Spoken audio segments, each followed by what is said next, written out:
Welcome to On the Brink Radio, broadcast number 211. This is Jeff Wefferson coming at you from the base of Uluru, one of the most sacred power spots in all of Australia and all of the world. It's the red rock in the center of Australia. We left Darwin a few days ago and have driven down here, stopping at a few beautiful places, and I'm now standing all about 100 meters from the base of the rock herself, doing the base walk in a counterclockwise direction. It's very beautiful and powerful. There's a good bit of cloud, which is really the first amount of cloud I've seen of any significance since Magnetic Island about 2.5 months ago. There's almost a constant presence in the air of helicopters and/or planes. You can probably hear some right now. But sending very, very beautiful, powerful healing blessings here during this very sacred window of time. Around the 8th of August is what the metaphysical esotericists refer to as the Lion's Gate. It has to do with the heliacal rising of Sirius. And some friends of mine are actually at the Sphinx and the Great Pyramid right now. And it's very interesting to me that the dates of Hiroshima and Nagasaki, August 6th and 9th, which are just in the past few days, happens to coincide precisely with the Lion's Gate, or the heliacal rising of Sirius. And so I wonder if there's some kind of ancient New World Order cult of death connection with the dark Egyptian legacy.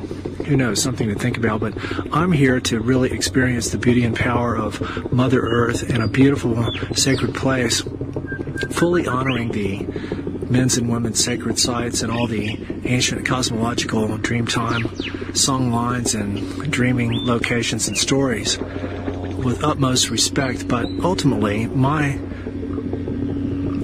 goal here, as well as with all of my travels down under and really in my whole life, has been increasingly to connect directly the energy and power of Mother Earth herself, and secondarily with the people stuff, regardless of who they are or when they were here. As I walk around Uluru, I will try to share thoughts and impressions that come into my mind. I'm asking to be of service to Mother Uluru in any way that I can.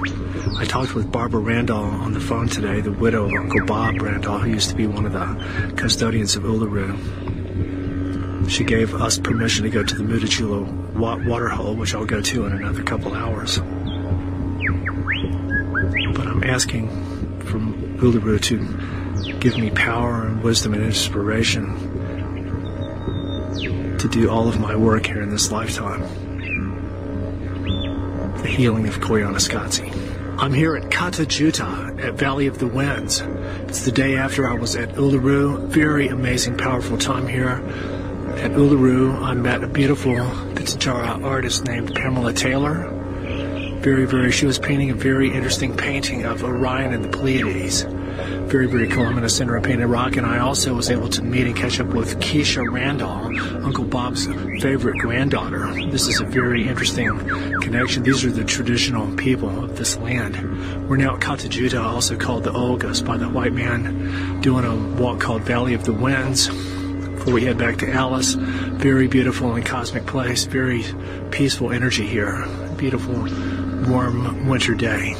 It's now several days later after I was recording at the base of Uluru and Katajuta. I've been at Alice Springs for about 6 days,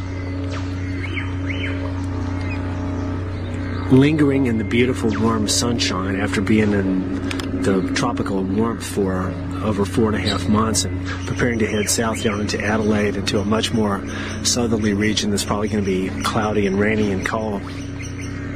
But onward I must go. Right now, I'm sitting in the Todd River. As so many rivers are in Australia, it's not actually a river except for a few weeks or months during the wet season when it's raining. Now it's just a giant river of sand. And it's a place that's been notorious over the recent history of Alice Springs. It's a place where all the local indigenous people would come and get drunk at night and build fires and camp out and have rubbish and stuff like that. It was very much like that the last time I was here several years ago. Now it seems a lot more kind of cleaned up. a group of indigenous people did just sort of come out about several hundred meters from me to the south, and they're all sitting down beneath some trees, but I don't see any. There's some rubbish, but I don't see any sort of riffraff or anything. When it starts to get dark here on the streets of Alice, it does seem like that. It starts to get a little more kind of surreal in terms of the people coming out of the cracks and stuff like that. But to be honest, I never really liked this town.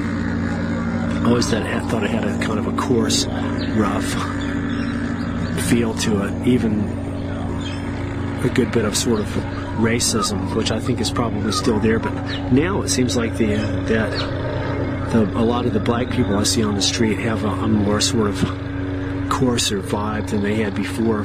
I don't know, this is just my impression. I haven't really been in the town itself except for the past couple of days staying at a backpacker. I thought it would be fairly legendary to record part of a show from sitting in the Todd River itself. Anybody who's been here will know what I'm talking about. But this show is really about contrasting what I call the indigenous perspective, the indigenous consciousness, the indigenous mentality, the indigenous relationship with our fellow beings in Mother Earth, as opposed to the civilized relationship between each other and fellow beings in Mother Earth.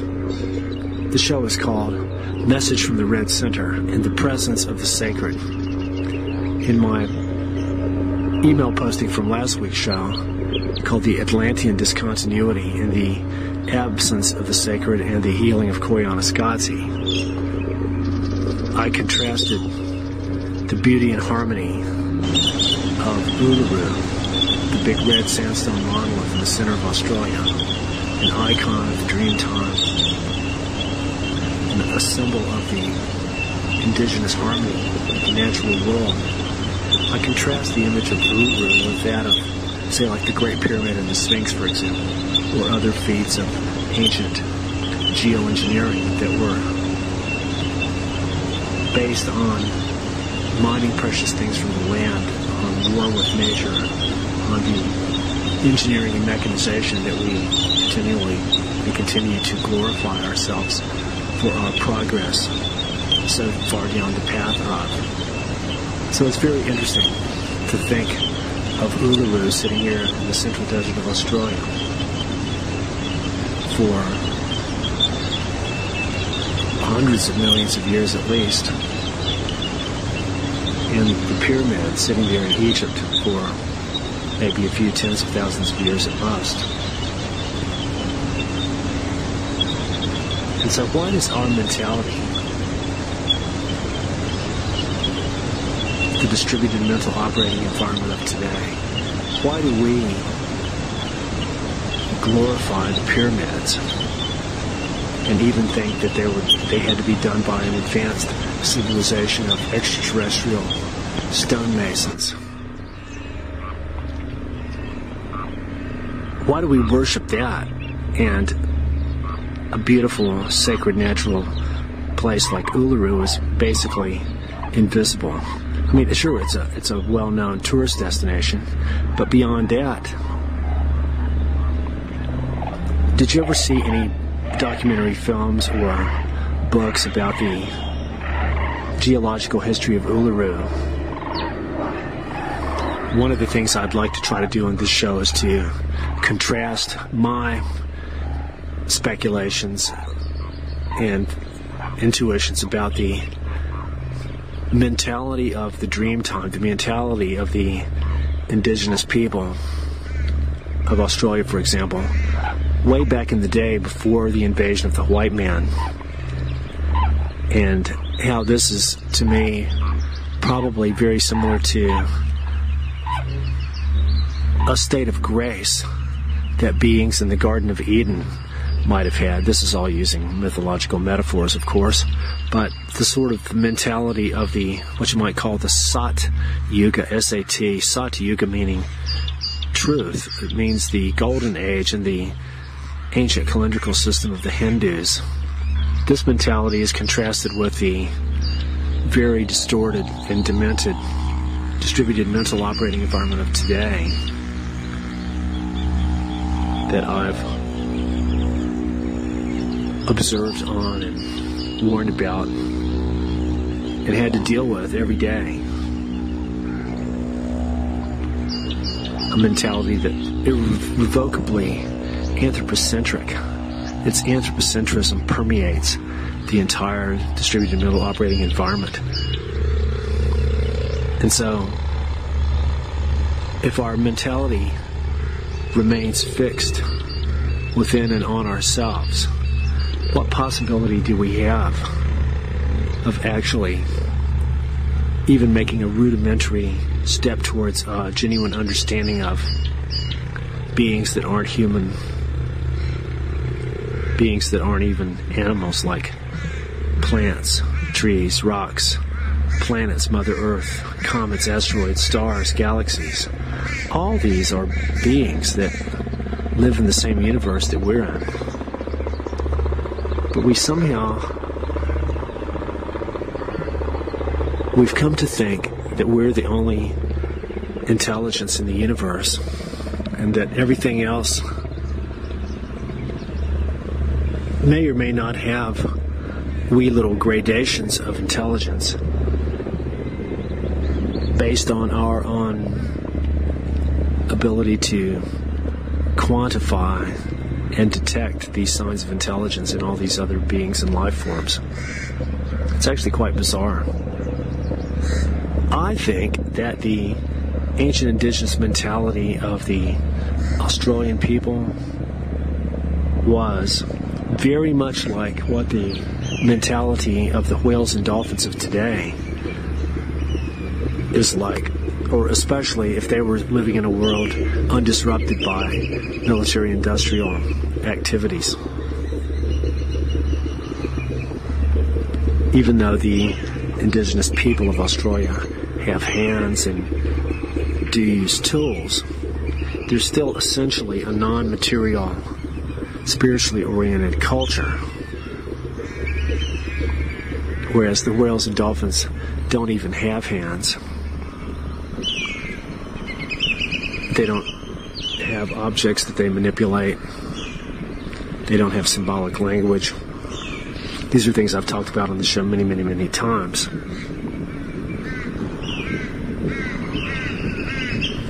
But they both have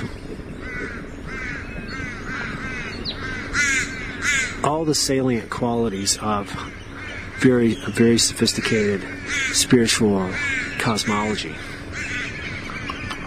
Well, it's now tomorrow, which is Thursday. It's the day after yesterday and the day before tomorrow. It's tomorrow from when I last recorded here in the Todd River for On the Brink Radio. I'm back in the Todd River again here in Alice Springs, Northern Territory, continuing my show called Message from the Red Center in the Presence of the Sacred. Only critically thinking and inwardly directed minds have any hope of mapping the distributed mental operating environment of today. It's kind of like a fish trying to understand water. It's not impossible, but requires a great degree of detachment. So, in a way, that's kind of what I'm trying to do with this show and with a lot of my shows. Our psychic landscape is quite varied, but trends and similarities do exist. For example, that's the nature of what psychologists and psychoanalysts would call archetypes, sort of shared features of our collective consciousness and or unconsciousness, our collective psyche that is shared or common to all of humanity, more or less, which would mainly be features and aspects of nature. For example, archetypes of the sun, the moon, the stars, water, clouds, rain, trees, rivers, animals of different kinds, celestial events, comets, asteroids, thunder, lightning, earthquakes, volcanoes, all of these things, stones, vegetables, fruits, nuts. All of these things are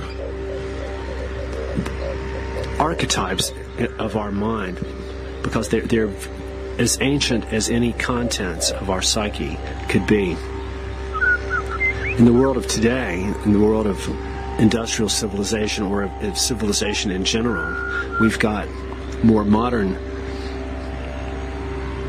I guess you could still call them archetypes, although the archa on there tends to basically mean that it's really old, like archaic or archaeology, Archaeopteryx.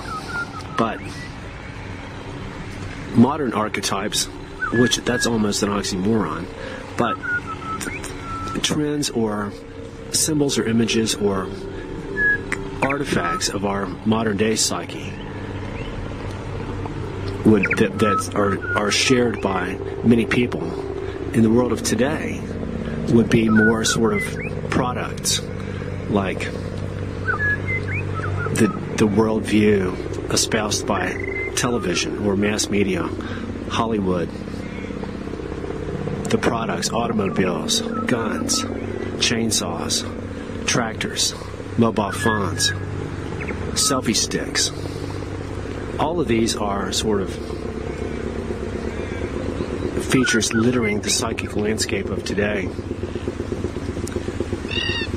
And I've often thought that the expression consensus reality is almost an oxymoron too, as is, for example, livable city. But I think that, in keeping with my earlier part of the show and contrasting the qualitative dimensions of indigenous consciousness versus the quote-unquote consciousness of civilized humanity, that what binds people today and forms more of a consensus reality than anything having to do with nature is probably the centralmost connecting factor of other than that we all are subjected to gravity and breathe oxygen, is that everybody kind of implicitly worships this false Moloch of human creation called money.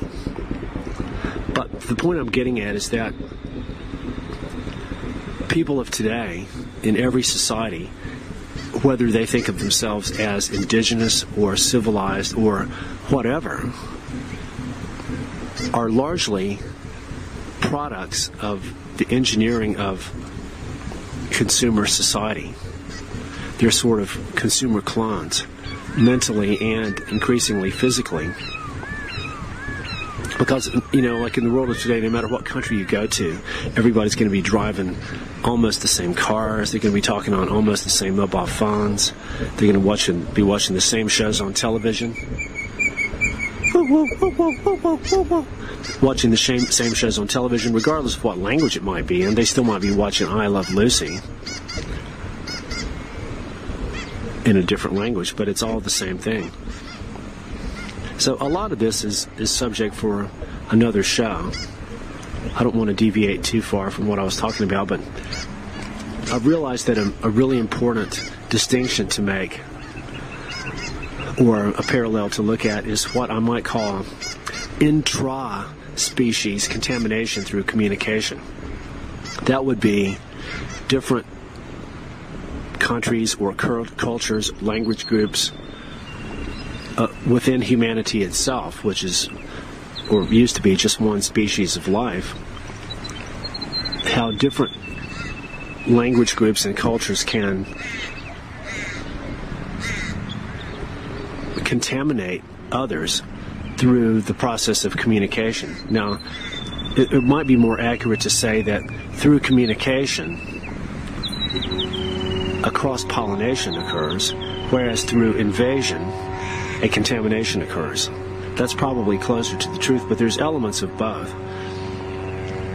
But it's really important to think about when you're trying to understand what the expression indigenous means in the world of today. Are there truly any indigenous people left, of human indigenous people? I'm not sure that there are. There might be tribes of people living in remote places that have yet to be discovered by the outside world, but those would be the only ones that could truly qualify as indigenous, the ones that had not yet been discovered or looked upon, gazed upon, recorded, or photographed by David Attenborough, the BBC, or any other news gathering or research anthropologist organizations or anything like that, if you see what I mean. In addition to intra-species contamination through communication, we have the looming possibility, although I think it's highly unlikely, the looming possibility of interspecies contamination through communication. This is what would happen. Like if you see what's happened when the indigenous people of almost every continent in the country have been contacted by civilized man and then had their, been invaded, and they've learned the language and been forced to take on all the customs and had the living shit beat out of them for speaking their own language and gotten all these diseases and killed for their gold, and just the age-old story. Why would anyone think that if the supposed, in very large quotation marks, the supposed communication barrier between humans and cetaceans was ever breached, that if whales and dolphins could speak to us in English, people go like, oh, they'll tell us all kind of cool stuff. And I go like, no. All they're going to do is suffer from having their minds infected by all of our bullshit. But see, that's why it's never going to happen. We're too stupid when it comes to trying to understand what communication really is. I'm using language now, but I understand its limitations very well. I like to do nonverbal talk radio.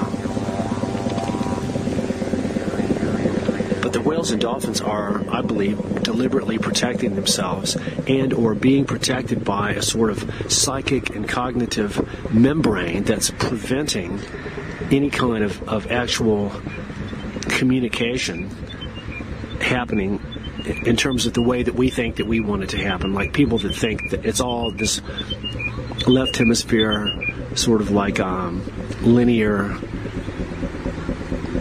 mechanistic, reductionistic belief system based on symbolic language. We think that we're going to crack their code and decipher the signals in their clicks and whistles, and we're going to translate their language into English. And see, but that, again, there's so much it's riddled with just as many Swiss cheese holes as climate change. If you talk about dolphin language, A, that's incorrect because language implies using your tongue to speak, and they don't do that. And B, how many human languages are there? Thousands. So why would there just be one dolphin language that we'd crack? And, or why would there be one cetacean language? There'd be many, many, many different ones, many different dialects. Again, this is an example of what I touched on earlier in this show, is that anthropomorphism and anthropocentrism just permeates every nook and cranny of our psyche and everything we try to do. And the anthropocentrism is invisible to us. We can't even see it. Anthropocentrism is to the human mentality as water is to a fish, or in New Zealand, a fish. We can't see the forest because we're too busy counting and chopping down the trees. I think that when you look at symbols and the related concept of maps, it's so powerful of a cognitive mutagen.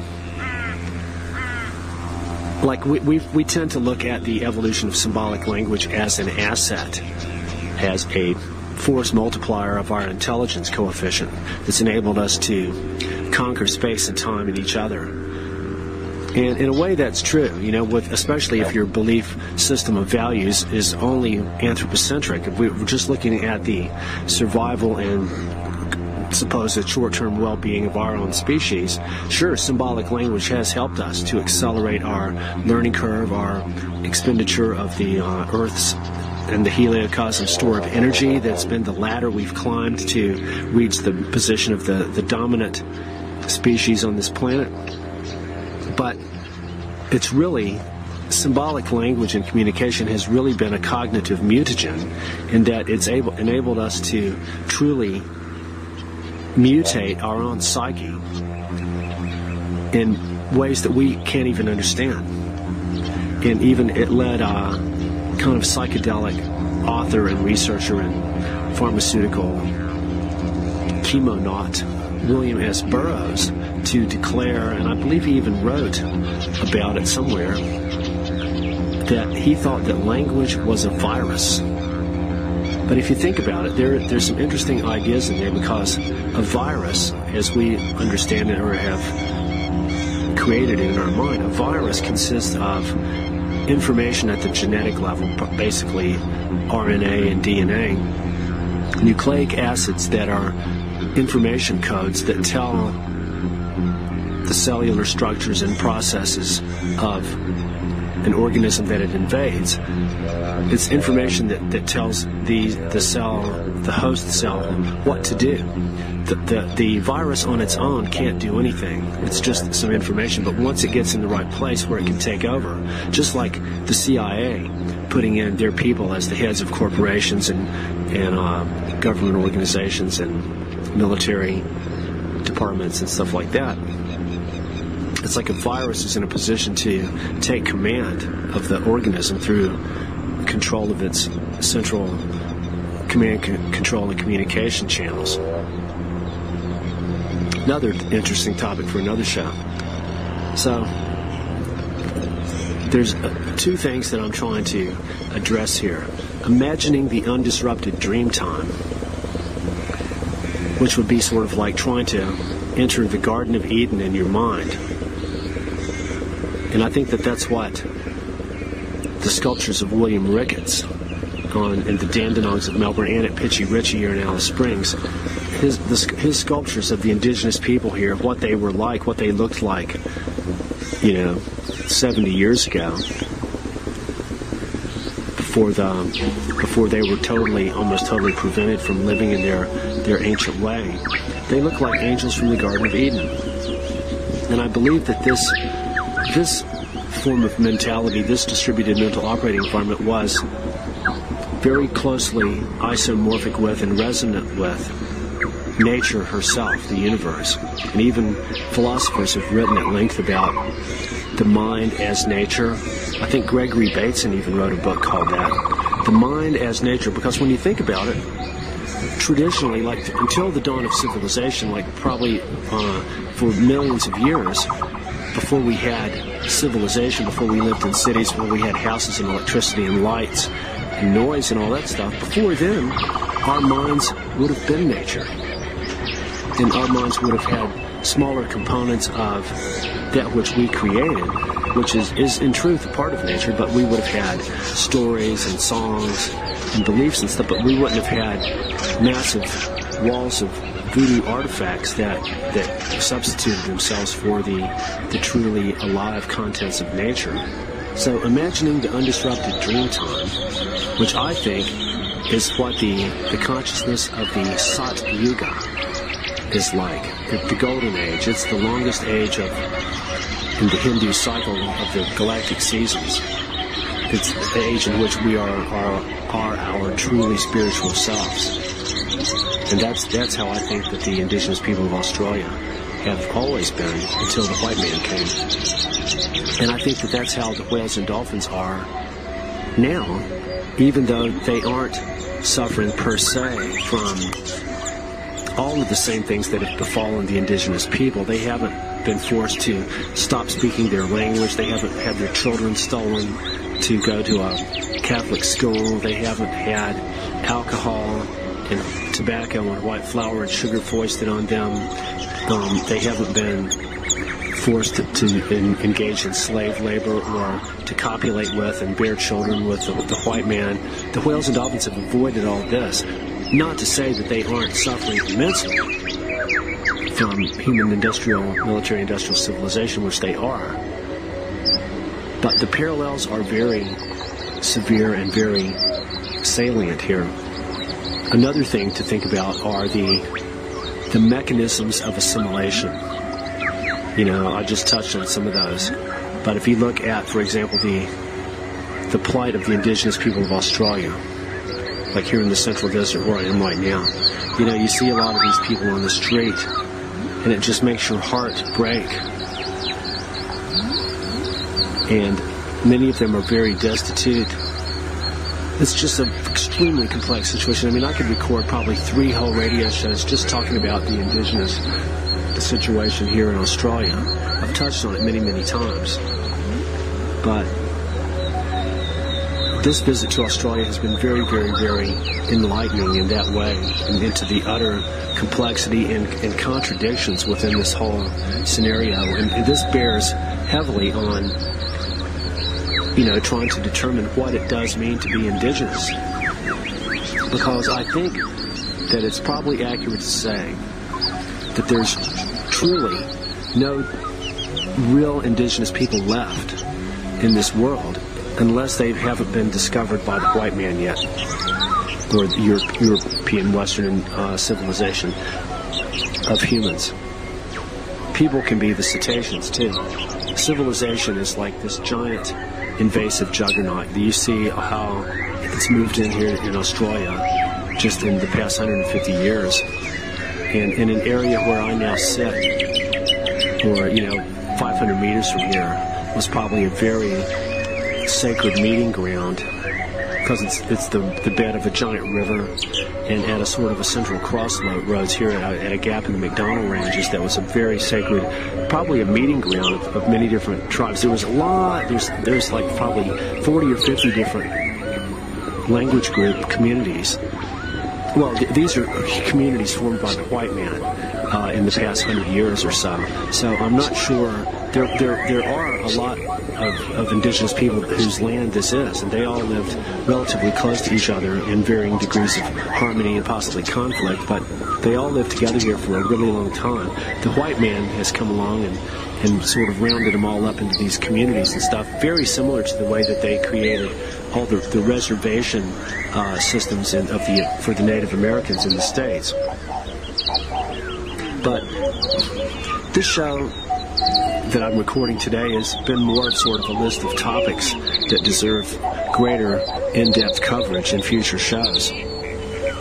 But I'd just like to thank the Central Desert of Australia, the spirit of Uluru, and Katsajuta, and Kings Canyon, and all the beautiful people I've met and are continuing to meet. I've been meeting a lot of people from Italy lately, a lot of people from France, all the nice people that are supporting my art. Looks like I'm going to be painting a mural for a backpacker here over the next few days.